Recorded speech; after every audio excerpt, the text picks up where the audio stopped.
Sosok kecil pencuri uang ini sangat terkenal di tanah Jawa. Siapa lagi kalau bukan Tuyul, makhluk halus berwujud anak kecil gundul dari bangsa jin Iprit. Dia tersohor sebagai pencuri uang yang cukup ulung. Sebenarnya uang tersebut bukanlah diambil untuknya, melainkan atas suruhan orang tua asuh yang mempekerjakannya. Pada era sekarang ini, untuk memelihara tuyul dapat dengan cara instan, yakni membayar sejumlah mahar kepada dukun atau paranormal yang menawarkan jasa jual beli tuyul, baik dari surat kabar atau media jual beli online. Selain itu, juga bisa mendapatkan tuyul dari panti asuhan tuyul, yang boleh diadopsi lewat perantara juru kunci.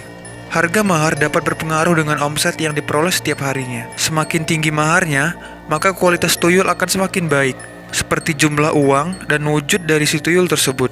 Sebut saja tuyul dengan harga murah akan berwajah seram, ingusan, bibir vertikal, dan liar. Sementara suaranya mirip suara anak ayam. Tuyul mahal wujudnya rupawan, berambut dengan badan selayaknya anak bayi yang lucu. Dia mampu menghasilkan omset jutaan bahkan ratusan juta, sesuai dengan mahar awal yang dibayar saat hendak mengadopsinya. Beberapa kaum spiritual menyebutkan tuyul berasal dari janin keguguran, baik tidak sengaja maupun disengaja, yang secara agama tidak disempurnakan dengan baik.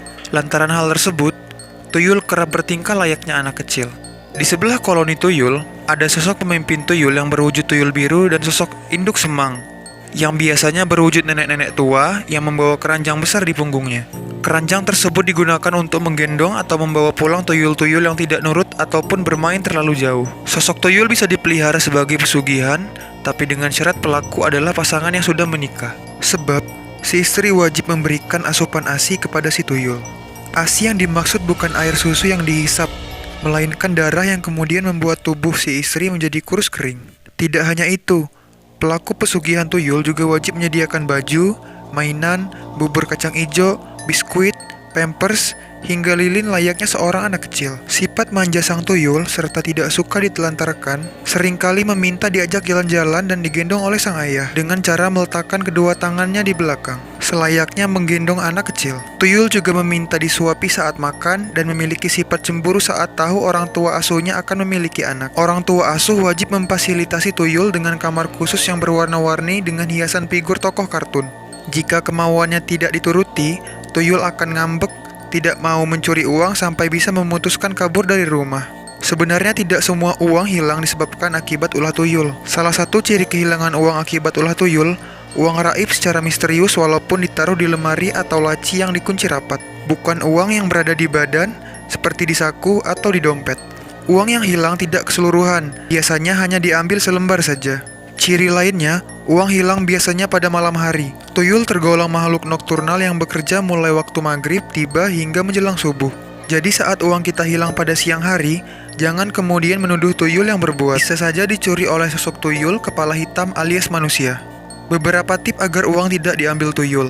Simpanlah uang di bank. Jika disimpan di rumah, ikatlah uang dengan karet gelang atau diletakkan cermin agar si tuyul bercermin dan melihat wajahnya. Si tuyul akan kaget dan lari ketika melihat wajahnya sendiri sehingga batal mencuri. Trik yang agak sedikit repot yakni siapkan kepiting atau yuyu yang ditaruh di depan rumah yang diikat dengan benang dan ditaburi bunga setaman.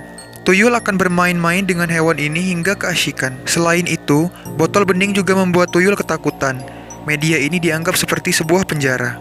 Cara terakhir yang paling ampuh adalah beramal dan bersedekah. Saat mengambil uang, tuyul selalu memilih rumah mana yang uangnya belum bersih. Dia tidak akan mengambil uang yang sudah dizakatkan, sedekahkan, dan amalkan sekian persen. Inilah cara paling manjur: berdoa, beribadah, dan beramal. Lalu akan muncul pertanyaan lain. Kenapa tuyul tidak mengambil uang di ATM saja? Jawabannya sangat sederhana. Sebab dia tidak tahu PIN-nya. Cuaks. Biasanya pihak bank sudah menyertakan jin penjaga sebagai security atau menggunakan segel raja gaib anti pencurian gaib. Dalam pengambilan uang, si tuyul menerapkan teknologi seperti download.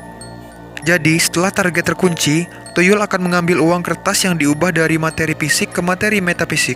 Dikirim melalui udara layaknya sebuah sinyal wifi. Lantas, orang tuanya di rumah dengan mudah mendownload otomatis uang tersebut dan diterima dalam bentuk uang kertas fisik. Teknologi pencurian ini juga bisa saja error saat tuyul tidak fokus bekerja. Misalnya keasikan bermain. Tak heran, bukan uang kertas yang diambil, tapi malah berupa nota, bon utang, karcis, selip, dan sebagainya. Tuyul yang gagal ini layak masuk dalam jenis tuyul kualitas apkiran. Jika ada yang bisa menangkap sosok tuyul dan kemudian menyiksanya, otomatis pemilik tuyul tersebut juga akan merasakan sakit yang sama. Karena korin kuning si pemilik terkoneksi dengan si tuyul. Sekian tentang pembahasan tuyul kali ini. Sampai ketemu di konten selanjutnya.